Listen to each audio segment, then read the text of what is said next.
Ce 19e dimanche du temps ordinaire tombe entre la célébration du mystère de la transfiguration et la célébration du mystère de l'Assomption.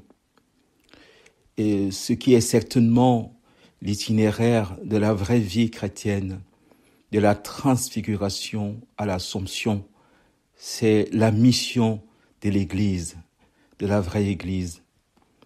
L'Église dont saint Paul parle à Timothée, à la première lettre à Timothée au chapitre 3 verset 15 en disant « Il faut que tu saches comment te comporter dans la maison de Dieu, je veux dire dans l'Église du Dieu vivant, colonne et support de la vérité. » L'évangile de ce dimanche est donc une passerelle, un véritable pont entre les deux grands pôles de la vraie vie avec le Christ. Oui, avec Marie, la vie chrétienne consiste à passer de la transfiguration à l'Assomption. Au cœur donc de cet évangile, un étonnant mystère, un acte de foi, cette fois-ci un acte de foi de Dieu, de Jésus, en l'homme. Je cite, Jésus s'adresse à Pierre en lui disant « Homme de peu de foi, pourquoi as-tu douté ? Pourquoi as-tu douté de la foi de Dieu en toi, de la foi de Dieu en tout homme ?» Comme on a besoin de Marie pour entrer dans le dessein bienveillant, l'extraordinaire projet de Dieu sur l'humanité. Je vous cite le pape Jean-Paul II, parlant de Marie, disait « Ma dernière pensée va à celle que la prière de l'Église invoque comme trône de la sagesse. Sa vie même est une véritable parabole qui peut rayonner sa lumière sur la réflexion que j'ai faite. On peut en effet entrevoir une harmonie profonde entre la vocation de la bienheureuse Vierge et celle de la philosophie authentique. Oui, et comme Marie, dans l'assentiment donné à l'annonce de Gabriel, ne perdit rien de son humanité et de sa liberté authentique, ainsi la pensée philosophique, en recevant l'appel qui lui vient de la vérité de l'Évangile, ne perd rien de son autonomie, mais se voit porter dans toute sa recherche à son plus haut accomplissement. Cette vérité, les saints moines de l'Antiquité chrétienne l'avaient bien comprise quand ils appelaient Marie la table intellectuelle de la foi. Ils voyaient en elle l'image cohérente de la vraie philosophie et ils étaient convaincus qu'ils devaient philosophare in Maria. Oui, comme on a besoin de Marie pour entrer dans l'intelligence, dans la lumière du mystère qui nous est proposé. Elle, dont Élisabeth disait, « Bienheureuse celle qui a cru ». Et si Marie nous est donnée, et si nous sommes donnés à Marie au pied de la croix, c'est pour qu'elle soit notre guide sur le véritable pèlerinage chrétien de la transfiguration à l'Assomption. Marie n'est-elle pas le sommet, la montagne, comme on le chante dans l'hymne Acatis? Montagne, ô Marie, montagne inaccessible aux pensées des hommes. Marie n'est-elle pas la véritable montagne de la transfiguration? Oui, la transfiguration en Marie atteint son apogée, car de créature de Dieu qu'elle est, elle devient la mère de Dieu.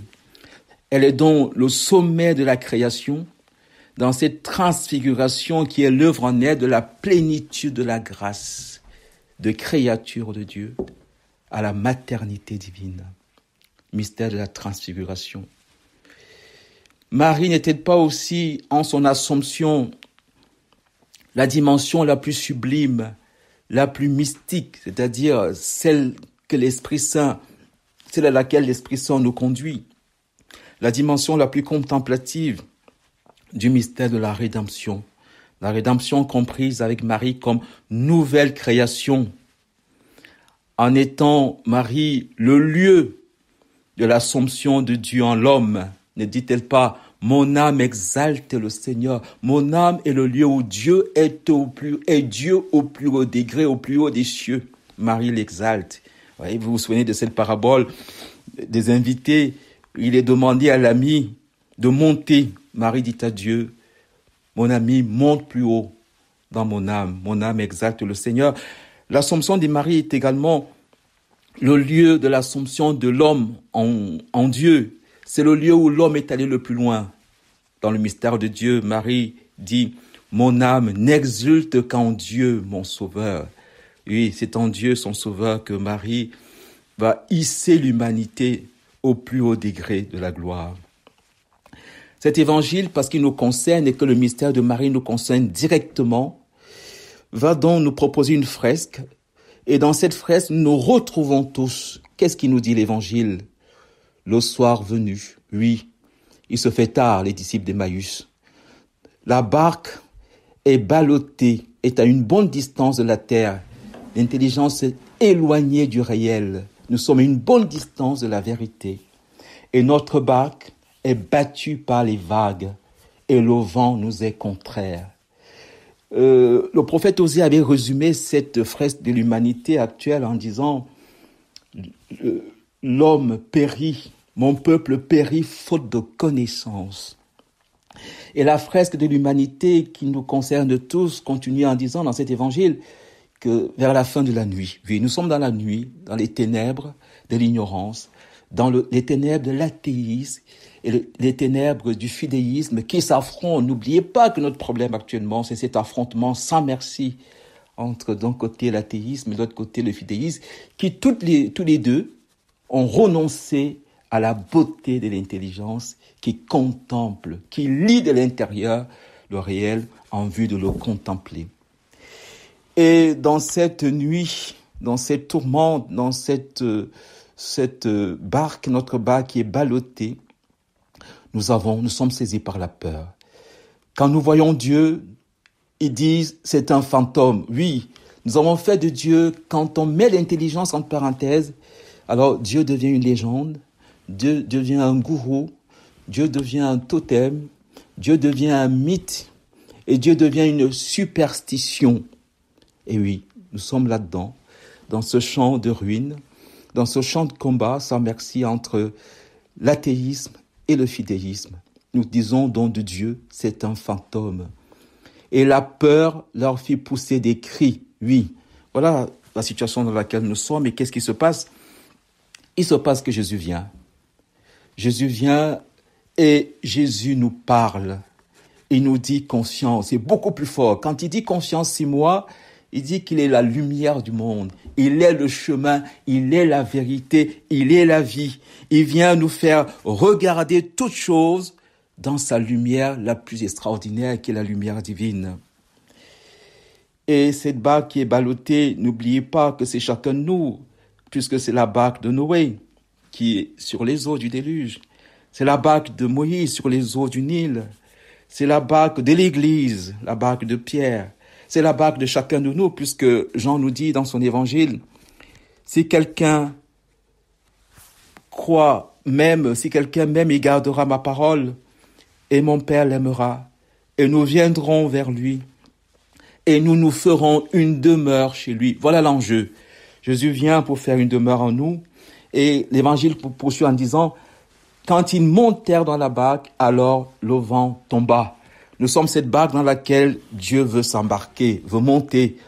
Acceptons qu'il monte. D'ailleurs, l'Apocalypse nous dit, voici que je me tiens à la porte et je frappe. Si quelqu'un m'ouvre, j'entrerai chez lui. Marie est donc là pour nous conduire de la transfiguration à l'Assomption. Et elle nous révèle que le mystère de l'Assomption, dans son sens le plus contemplatif, le plus beau, est un triple mystère auquel nous sommes appelés ces jours-ci.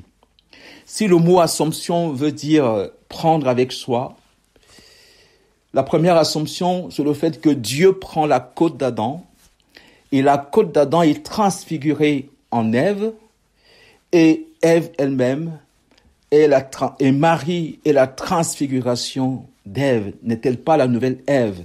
Oui, Marie est la transfiguration d'Ève. Elle a accepté de prendre Dieu dans sa barque, et Marie est l'Immaculée Conception.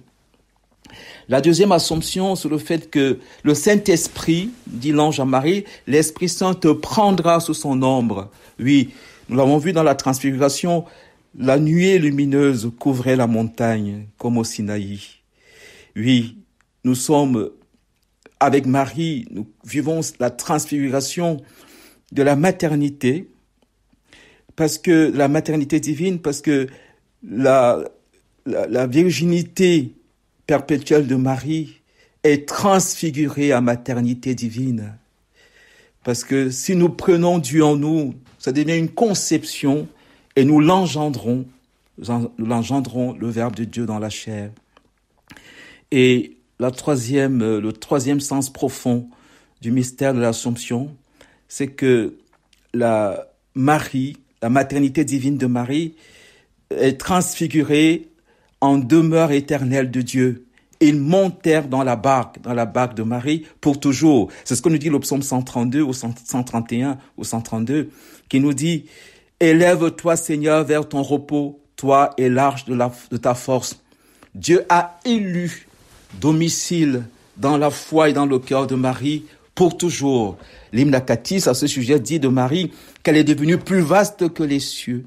Celui qui a créé le ciel et la terre s'est choisi Marie comme sa demeure, comme son domaine, pour toujours. D'ailleurs, c'est suggéré, au moment de la création, le septième jour, Dieu se reposa. Il se reposa dans l'œuvre qu'il avait créée.